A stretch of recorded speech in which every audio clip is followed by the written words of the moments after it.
Avui som a Perpinyà, al peu del Castellet, per la bressolada. Una bressolada un xic excepcional, ja que l'entitat de les escoles catalanes celebra els seus 40 anys. No sabrem més després de l'actualitat de la setmana. En 40 anys, l'escola catalana La Bressola ha anat creixent. Ara compta amb 7 centres educatius i prop de 1.000 alumnes. Nos en diu més el director pedagògic de La Bressola, Cesc Franquesa.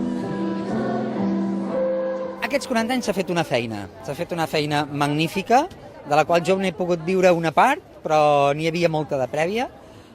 És un orgull poder tirar-la endavant, però el que jo desitjaria de debò és que no n'haguéssim de fer 100 més i que un dia el país comptés amb polítics prou intel·ligents i prou valents com per entendre que això és un valor, que cal que l'escola del país sigui en català i que la Bressola no hagués d'estar substituint les institucions del país. Mentre no hi sigui, doncs a la Bressola molta energia, molta força, molta capacitat de lluita i molta alegria i molt d'amor que ho necessitem tot per poder tirar endavant.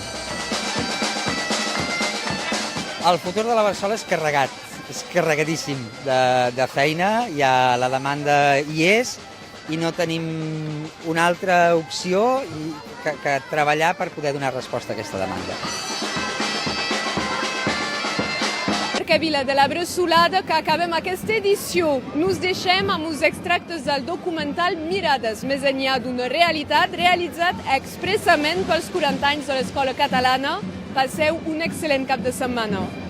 La Bressola podem dir que ha nascut arran dels fets de maig 68 francès. Era un grup de gent militant per la llengua. Hi ha un abans i un després de la creació de la Bressola a Catalunya Nord. Això és una evidència. La Bressola, per mi, és un miracle inesperat que ens permet de salvar la llengua a la Catalunya del Nord, precisament en el moment on l'ús del català s'estava perdent a les famílies i en el país. Hi ha unes línies a la Bressola, hi ha la immersió, hi ha la verticalitat, hi ha una pedagogia, no? El que fa és que tu et sents molt lliure també a l'hora d'ensenyar, pots crear el teu material amb el que et sents més a gust.